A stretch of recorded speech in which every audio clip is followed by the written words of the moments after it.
पिछले क्लास में हम लोग पढ़े हैं अब तक पोषण की जो विधि थी, और पोषण की विधि में जो परपोषण की विधि थी, 3 विधि थी परपोषण की, मृतजीवी पोषण, प्राणी संपोषण और परजीवी पोषण, उसके बारे में पढ़े। और क्या पढ़े कि प्रकाश संश्लेषण कैसे होता है, प्रकाश संश्लेषण क्या होता है, इसका इसका जीवन में क्या भूमिका है, और प्रकाश संश्लेषण के लिए आवश्यक शर्तें क्या सब थी, ये सब पढ़ लिए थे। प्रकाश संश्लेषण बनता क्या है, तो प्रकाश संश्लेषण ग्लूकोज बनता है ना। ये सारी हम बातें हम लोग पढ़ चुके थे। आज हम पढ़ रहे हैं कि जंतुओं में पोषण कैसे होता है। जो जंतु है, इंसान क्या है, जंतु है ना।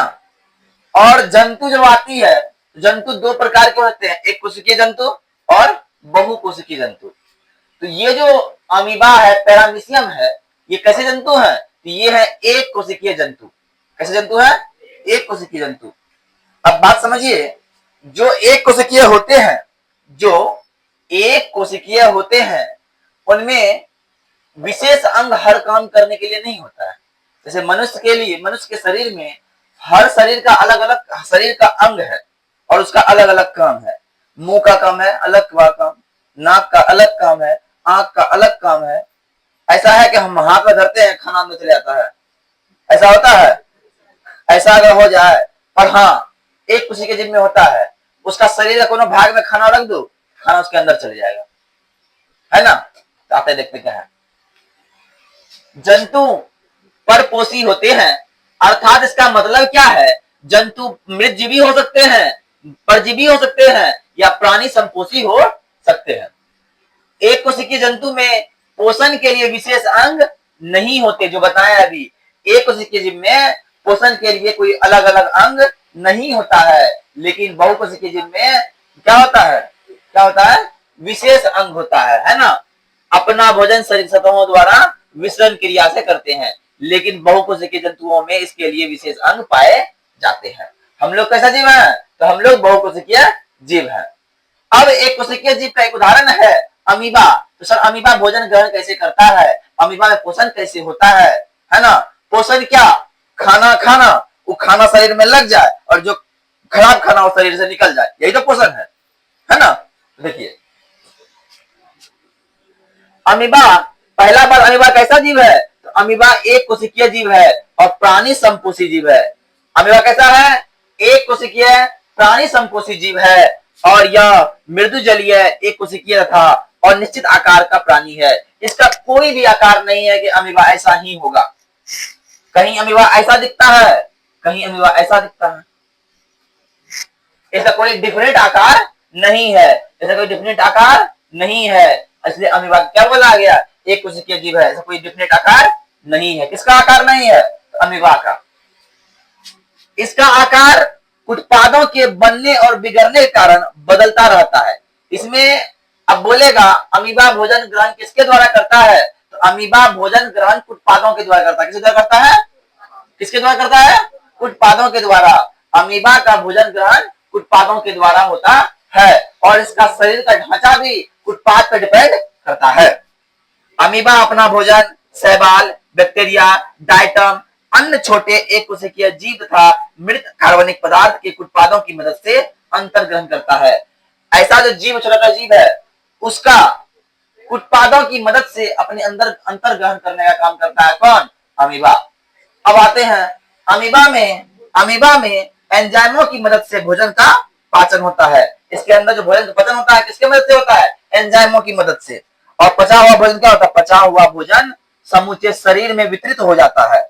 जो भोजन पच गया वो पूरा शरीर में फैल जाता है, तथा अपचे भोजन क्या होता है, एक अस्थायी छिद्र द्वारा, अस्थायी छिद्र द्वारा शरीर से बाहर निकल जाता है। ध्यान समझिएगा, ये अमीबा है और यहाँ रखा हुआ है भोजन, दिख गया, अमीबा को दिख गया भोजन। अमीबा खाया कैसे, देखना खा कैसे रहा है।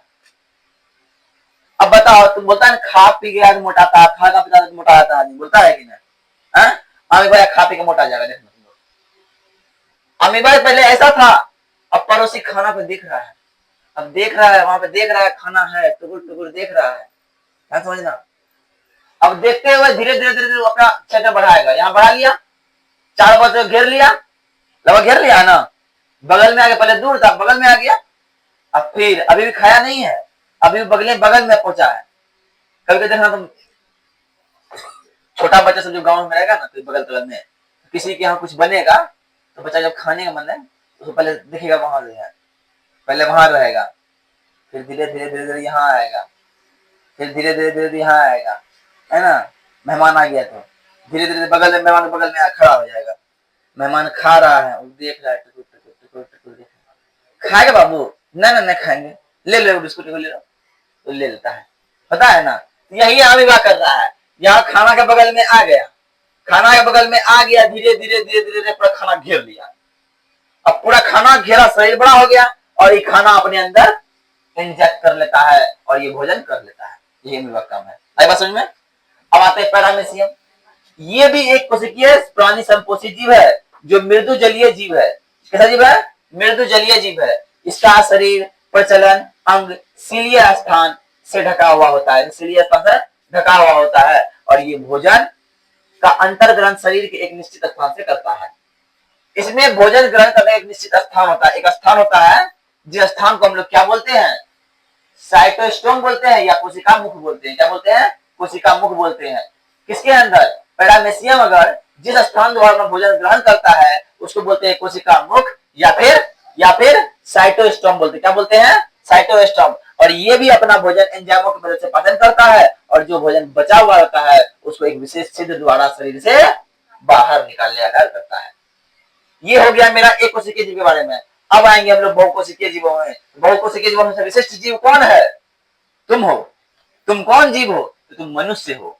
तुम क्या हो? मनुष्य। तो मनुष्य के बारे में पढ़ेंगे। अब आ गए हम लोग किसमें? मनुष्यों में। तो मनुष्य का पाचन तंत्र कैसा होता है, ध्यान समझिएगा। मनुष्य का पाचन तंत्र क्या है? कौन सा भाग पाचन तंत्र कहलाता है? मनुष्य तथा सभी उच्च श्रेणी जंतुओं में भोजन के पाचन के लिए विशेष अंग होता है। भोजन कहाँ जाएगा, कहाँ पचेगा, कहाँ कौन काम करने वाला है, कौन भोजन का प्रोटीन, कैल्शियम सब उठा उठा के पहुंचाएगा, सबका अलग अलग काम है ना। तो वो जो अंग है, ये जो आहार नाल कहलाता है। क्या कहलाता है? आहार नाल। और आहार नाल तथा इससे संबंधित पाचक ग्रंथियां, पाचन क्रिया मिलकर पाचन तंत्र का निर्माण करती है। ये जो आहार नाल वाला भाग है, आहार नाल के साथ इसके अंदर बहुत सारी ग्रंथियां है, ऐसे लाल ग्रंथि है और सब ग्रंथि है, वो सब मिलकर क्या करता है? पाचन तंत्र का निर्माण करता है। तो सर आहार नाल क्या है? अब बहुत आहार नाल बोले, आहार नाल बताइए क्या है? तो आहार नाल क्या है? यह एक कुंडलित रचना है जिसकी लंबाई करीब 8 से 10 मीटर होती है। 8 से 10 मीटर सोचती कितना होगा? यहां से लेके वो गाछ, आम गाछ की तरफ इतना लंबा, तुम्हारे अंदर इतना कुंडलित पाइप लगा हुआ है।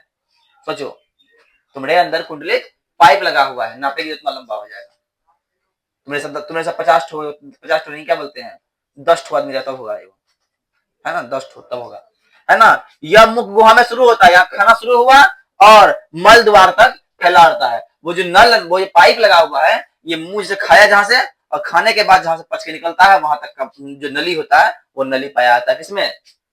आहार नाल में। तो ये होता है आहार नाल।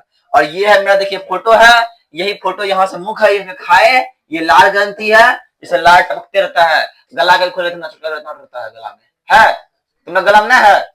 किसका गला में है? लक्ष्मी गला पक्का नहीं होगा, है ये? अगर नहीं है समझ लो तुम क्या हो, कुछ नहीं हो, तब तुम इंसान कहलाने लायक नहीं हो, है ना। उसके बाद ये है